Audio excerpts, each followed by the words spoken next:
They will give you 5 of the best decks in Hearthstone right now, with their mulligans, win rates, as well as general tips for them, so you guys have a better idea of what you should be playing with, as well as what you're playing against. I will also show you every single class with all of their working archetypes, so stick around to the end. If you're serious about Hearthstone and enjoy what I'm doing, drop a like and subscribe to the channel, and don't forget you can also hire me for some Hearthstone coaching. Before we get into the decks, let's talk about the best t-shirts I've ever worn. I'd like to thank Into the AM for sponsoring this video and providing me with these amazing t-shirts, and I'm not gonna lie, they really feel amazing. Into the AM is a premium clothing brand from California, and they combine sick design with premium comfort at an affordable price. The graphics on them are super high quality and they're out of this world. I mean seriously, look at them. They are 60% cotton and 40% polyester, and the fabric is really soft and comfortable. But don't take my word for it, they have over 40,000 positive reviews, which says a lot. So what are you waiting for? Click the link in my description to get a 10% off on these premium made tees. And make sure to check out their bundle deals if you want to save even more. Now, let's get back to the decks. You are not prepared! The first deck on the list is obviously still gonna be Sludge Warlock. And this is one of the best variations of the deck right now, with a good sample size to go with it too. This particular variant does have a couple of fracking, which you don't see in a lot of lists nowadays. We also have the entire fatigue package. We also have a couple of Trog Gem Tossers, which also get to be cut quite often nowadays. And we also have a Symphony of Sins, so you can get flexible with some of your win conditions. Everything else in the deck is pretty much the same thing, and yeah, right now Sludge Warlock is definitely way overtuned, and we should be hearing something about nerfs really soon, maybe even as soon as Tuesday. But until then, this is definitely a great deck to be climbing with. Like I said, there are quite a few similar lists out there, some of which are running things like the Gloomstone Guardian, Bozic, Sir Finley. Some lists rely on more aggression with the help of Flame Imps, more card draw with Geode, which is proving to be not that amazing of a card. A couple of Tram mechanics feel nice often, Sir Garrus can make the cut in a lot of lists, but yeah, all around anything Sludge Warlock is just climbing hugely right now. As for the matchups, this list in particular doesn't have that much stats, but you can still see you should be fine against Plague Decays, as well as Control Warriors, which is nice. For the mulligan, here's what it looks like going first. And you definitely want your Disposal Assistant, Miracle Salesman's great, Baritone Imp, Forge of Wills. Sludge on Wheels is also amazing. I wouldn't really hold on to fracking, I'm not sure why it's this high. And also if you already have Disposal Assistant and your location, you might even consider things like Waste Remover, which a lot of the times can feel great. Depending on how board-centric the matchup might be, even things like Trolley Problem might be a keep, especially if you already have a Miracle Salesman, so you can actually discard that instead of a good spell. As for on the coin, here Popgar also becomes a lot more keepable, because it's pretty important in a lot of the matchups. Your Baritone Imp is still great, Monstrous Form can be pretty nice as well, Sludge on Wheels still amazing, Forge of Wills as well, Trog Gem Tosser I would honestly never keep, like, it's really not something you want to be doing early on. Crescendo, depending on the matchup, like if you're against something like Pallies and whatnot, it might make sense. Miracle Salesman still fine, and Trolley can also be a keep. For other good Warlock decks, like I said, there's just tons of iterations of Sludge Warlock out there. Here's the most popular list. I've already showed you this list before, so you can check that out from the last top 5. I'm pretty sure we've done some coaching action with it as well. And yeah, it's basically just Sludge Warlocks. Curse Warlock apparently is also somewhat okay, but it's still basically Sludge Warlock with a little bit of curse action into it. And that's about it for Warlock right now. On the number 2 spot, we have Rainbow Death Knight. And this version is not running the Nafrius, which I found to be really helpful in some of the lists we've played. But yeah, right now this one has pretty good stats as well as pretty good win rates, so definitely worth checking out. It's basically the standard Rainbow Death Knight we've come to know, and you have tons of card draw with the help of Acolyte of Death, as well as tons of board control with the help of Sickly Grimwalker. Depending on the matchup, a lot of the time your main win condition would be to spend your corpses quite efficiently, so sticking an early game Malignant Horror and actually supporting it with a bunch of corpses can be very helpful. And also, you might want to consider the order in which you play things, because if you are playing both Maw and Paw and Malignant Horror, you want to start off with Maw and Paw and then play the Horror, because at the end of your turn, what's going to happen is the sequence is going to be in the order in which you have played the cards. So first, Maw and Paw is going to generate 5 corpses, and then Malignant Horror is going to spend 4 corpses. And also don't forget to leave enough room for these guys to actually multiply, because you don't want to be playing an extra, let's say, Tour Guide just so you can have a 0 mana hero power for next turn, or even hero powering without killing it can also be a problem, because that is gonna take up the spot again. So if you have Malignant Horror on the board and you hero power and you have no more spots, what's gonna happen is Malignant Horror is gonna try to multiply and fail, and after that the hero power is gonna die, and you're gonna end up without summoning an extra horror. The Crusher is also very nice in today's meta because you have a lot of Odin warriors against you, so timing this correctly after the opponent has played Odin can help you big time. We also have Climatic Explosion at the end, which you don't really need to OTK with, like, it's obviously great if you can, but a lot of the times you just tempo this out and you actually deal a ton of damage, heal back to full, and also flood the board with a lot of stuff. If you are against the warrior, however, and you haven't seen both their Blade Storms, and you're expecting them to have a second Blade Storm, be careful how you position yourself and try to actually have a worthless minion on the board, like let's say save up a 0-mana Miraculous so you can put it on the board and then Explosion, and that way you're gonna have two different health totals on the board and hopefully the opponent won't be able to deal with it. Matchup-wise, here's what the stats show, and things like Ram Druid and Highlander Priest are not gonna be your friends, but everything else looks pretty nice. For the mulligan going first, here's what the stats show. You want your mining casualties because that's a great way to gain a bunch of corpses. Miracle Salesman ain't bad. Malignant Horror on the tempo can be pretty nice as well, especially if you can support it with corpses.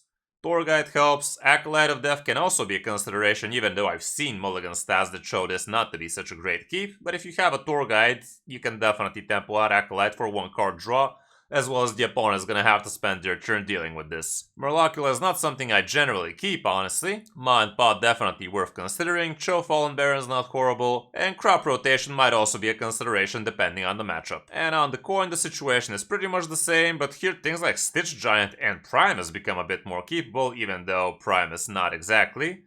Same goes for the Giant though. Malignant Horror is still fine, Cho Fallen Baron bit better here, Acolyte of Death still out there but not as much, so yeah, basically mulligan accordingly. On the number 3 spot we also have Plague Death Knight, and both the Death Knight archetypes have been doing beautifully lately. And this Plague Decay is indeed using Sire Denafrius, and I have found this to be quite enjoyable to play, because you have some very big mid and end game threats that the opponent is gonna have to deal with. Lord Marigar also fits in here pretty well, and we have Yax around for some good control, and Famished Fool for some extra card draw. The rest of the deck is standard Plague Decay, aside from the Sickly Grimwalker combination with Crop Rotation, which seems to be insanely good nowadays, and that again gives you tons of extra corpses, both for your Marigar as well as for your Denafrius. With this one, you're basically not really in a hurry to shuffle a bunch of plagues into the opponent. It's nice shuffling some plagues, but it's also nice knowing that you have a few very big bomb turns with the help of Marigar, Denafrius, as well as your Astalor at the end. So yeah, the play game plan is basically in there, so you can slow the opponent nice and good, and basically give them a bunch of negative tempo. It's also amazing them not being Highlander, and also be careful, if you're expecting the opponent to have a chance of running a Steam Cleaner, it might be a good idea to save a couple of play cards in your hand, in order to make them not Highlander as soon as they try to clean. Matchup wise, we don't have that much stats, but from what we can see, everything seems great. And as for the mulligan, here's what the stats show. You basically want all of your good play cards. Sylvanas is also not a bad keep apparently. Mining Casualties still decent. Cho Fallen Baron as well. And that's probably about it when going first. When going second, however, you're gonna see that Cho Fallen Baron is not as amazing, because here you'd much rather coin out things like Hellia on turn 3, but you still love to be keeping your good play cards. Crop Rotation can help you with some early game threats. I would definitely not hold on to Marigar, obviously it's nice to curve into it, but you're not gonna spend an entire card slot for it. And you're also not gonna have that much corpses as soon as turn 7 or 8, usually, so keep that in mind. Depending on the matchup, Tome Trader might also make the cut. For other good Death Knights right now, it's basically iterations of both Rainbow Decay and Plague Decay, so you're gonna have to scroll quite a lot to see something different here. And we keep on scrolling, now we're on page 3, and here we can see Unholy Death Knight, which I'm pretty sure this is the bot deck, isn't it? So yeah, let's not look at this. And yeah, right now you can't even spot a Blood Decay out there, which is kinda disappointing, but this is what the meta is right now. On the number 4 spot, we have the Aggro Pally list I showed you yesterday, and yeah, this list definitely looks weird, but it definitely has the stats for it too, so it is a great list to be climbing with, even though it did feel a little bit awkward. The Cool Ghoul felt really decent in the deck, and it is super sticky. It basically caused the opponent 4 swings into it to actually kill it, so usually you should be having an easy time sticking something on the board with the help of this guy. And we also have the triple good one drops, which you pull with the Boogie Down. And basically the second Boogie Down is always gonna be empty, because you do want to have a 1-drop on turn 1, so having only 6 means that the second Boogie Down is gonna be giving you maximum 2 minions. We have plenty of buffs in this one as well as the location, which honestly didn't feel that spectacular to me. Like, I can see this getting swapped for the weapon, for the Titan, or maybe even for the showdown package, but yeah, it's kinda okay having it like, you can use it to buff up a 1-1 into a 3-3, or you can use it for the opponent's big minions so you can clear them out with something like a Keeper's Strength play. But yeah, all around they kinda felt sketchy. We have Deputization Aura here so you can load out some mana prior, so you don't have to spend that much on the turn where you actually want to be swinging cards. And we have Jitterbug for tons of card draw here, which does help a lot. Matchup wise, here's what the stats show, and Rainbow DK and Control Warrior might be a little bit troublesome, but the rest looks decent. For the mulligan going first, you want one of your good 1-drops. Boogie Down is still nice, Hi-Ho is great, and if you already have a good sticky 1-drop, you might want to keep a Fork Out Loss as well. Same goes for Hand of a Doll, but try not to keep both of the buffs. As for when going second, the stats are not that much different. Boogie Down is suspiciously low on the mulligan stats here though, so I'm not sure what that's about. Jitterbug seems reasonable, and Deputization Aura seems a little bit suspiciously high, but yeah, this is what the stats show here. For other good pally lists, this is the list I showed you, and yesterday it was actually at the top. Now we have a small sample size list popping up above it. We also have this aggro pally, which feels a lot more reasonable. It's actually a pure list as well, which can feel real nice. Here's a super populated mining aggro pally, which is also still doing hella good. There's also this big dancing pally out there, which definitely felt really fun to play, and you can check out my video with it. And Urvern pally is not amazing anymore. On the number 5 spot, we also have Highlander Warrior. And I did try this last night on stream. You are gonna see a video about it real soon. And yeah, the deck felt really amazing. It's super fun, super high rolly, a lot of control action in it, and you have a lot of good win conditions at the end as well, with the help of Bran, with Odin, doubling up your Astalor and whatnot, getting extra weapons out of the Ignis. Like, it's just a value powerhouse, and it felt very overpowered against most opponents. What you have here is basically a ton of control tools, a ton of card draw, and a ton of armor gain, so winning definitely is not going to be an issue with it. We also have an ETC, which has a Steam Cleaner, a Brawl, a Viper, and be careful keeping Brawl and then using Finley, because you might end up not being Highlander anymore, because you do run a straight up Brawl in the deck as well, which I actually changed for Gerar's gift, which also has Brawl in it. But I can't say I really found the gift to be that much better than straight up Brawl, so choose accordingly. Matchup wise, here's what it shows, and Plague Decays and Sludge Warlocks are definitely iffy, even though I had a very easy time against Sludge Warlocks, because you just gotta be very careful giving them targets for their Sludge on wheels, and if you limit the Sludges they can actually shuffle back into their deck, it's a lot harder for them to kill you from hand and whatnot. Mulligan wise, here's what it shows going first. I'm not sure why Astalor is this high. The Needle Rock is definitely fine. Aftershock can help. Reno can be a decent keep as long as you're not against Death Knights. Brawl can also be a keep depending on the matchup, like if it's against a Warlock or something. Armor Vendor can be a keep. I wouldn't really keep it against the Warlock though, because this is an excellent target for them to sludge in. Ignis I wouldn't really hold on to straight up, same with Brawler. Kobold Miner I wouldn't keep against the Warlock again, because it's just too good for them to trade into. Steam Guardian however can be nice. Stoneskin Armor is okay. Shield Block is usually not bad. Reinforced Plating as well. And if you already have a decent curve, you might consider Trial by Fire. Bellowing Flame is also definitely a no-brainer, especially against Warlocks. The weapon might also make the cut. And again, against the Warlock, Blast Charge might also help a lot, so you can actually execute the Sludge on wheels or even the big 7/7. Depending on the matchup, even a Blade Storm might make sense, so mulligan accordingly.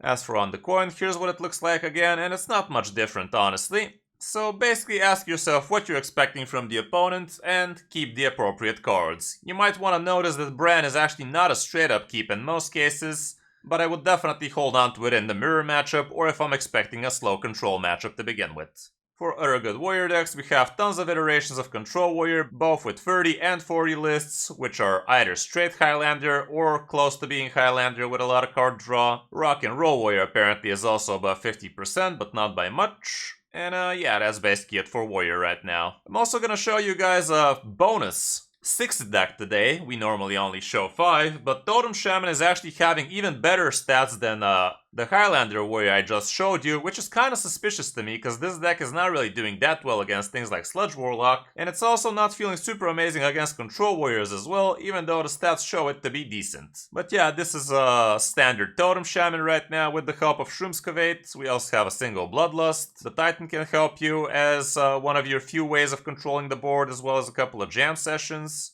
And yeah, with Jam Session, Trusty Companion, and Shroomscavate, you can definitely slap hella hard, even with just a totem. Going quickly over the mulligan, here's what it looks like going first. You keep the good standard totem stuff. Totemic Evidence could be a keep, especially if you already have the weapon, or Tour Guide, or Mistake. Needle Rock Totem's also not bad. Depending on the matchup, you might even consider the Titan. As for on the coin, it's basically the same thing, so yeah. For other good Shaman decks, like I said, here's what the stats show. This is the totem list, hella strong for the last 3 days from Diamond to Legend. Highlander Shaman is also up there with a very small sample size, however. Elemental Shaman is right about above 50, which is not great. So that's it about Shaman right now. For the classes we haven't mentioned, starting off with Demon Hunter, there is this new Big Demon Hunter list, which looks kind of okay. I did try this list, and it felt awfully uninspiring, but you can definitely do some surprise lethal outs with the help of your Illidari Inquisitors, which you could revive with the All Fell Breaks Loose. You also have Xylag as a good demon damage dealer. But yeah, all around it felt a little bit too fair for today's meta. Aggro Demon Hunter is still OP as hell if you know how to play it, and you can see that plenty in the top 1000 ranks, especially in the top 100s. And the rest is basically iterations of those two. For Druid, Treant Druid seems to be at the top again for the class, even though it's not as amazing as it used to be. Dragon Druid is also still up there, and there is this Shattered Druid as well, which can OTK people with the help of Death Beetle, and they can double it up with the help of Solar Eclipse and Shattered Reflection, and that can be tons of damage once they have 11 mana with the help of Audio Amplifier. It's an awfully disgusting deck to play against still, because they can build several boards with the help of their ENR, and they draw a ton of cards, build a ton of boards, refresh their mana crystals, heal back to full, and overall it's just a very sucky experience. There's also some weird Highlander Druids still out there, and that's about it for the class right now. For Hunter, we have either Highlander Hunter or Arcane Hunter, but Cleave Hunter is also up there, so you have some options even though none of them are especially spectacular nowadays. Same goes for Mage, you have several different versions right now with Elemental Mage, Secret Mining Mage, and Sith Mage, but none of them are actually that amazing nowadays compared to what the class used to be. For Priest, we have both Control variants and Shadow Undead Priests. Naga Priest is also up there, Automation Priest as well, but none of the lists really feel that amazing, and you're not gonna find too many of them on ladder either. Rogue nowadays actually has some pretty sick stats on some iterations of Mech Rogue, but the sample size is way too small to include it in this top 5, but definitely be on the lookout for either Mech Rogue or Big Rogue. And both of them have some hella crazy stats if you know how to play them, I guess. Mining Rogue is still fine with this Greymane. We also have a lot more sample size on this Mech Rogue, which looks pretty solid. There's also Secret Rogue out there, which feels fine. I've seen plenty of Miracle Rogues out there, even though right now I can't really pinpoint a list that's actually doing well. And there's also Wishing Well Rogue out there from time to time, even though it's not that amazing either. Yeah, here's the Miracle Rogues. Apparently they're not very amazing unless you're really skilled with them. But yeah, you definitely have plenty of different options with Rogue, and a lot of scam potential with it too. So that's gonna be it for this video, guys. Hope this helps you figure out what you want to be playing with to climb some easy ranks in Hearthstone right now. Thanks again to Into the AM for sponsoring this video, and definitely check out their link for 10% discount in the description below. Thanks for watching. I'm Kris05, and I'll see you in my next video or stream.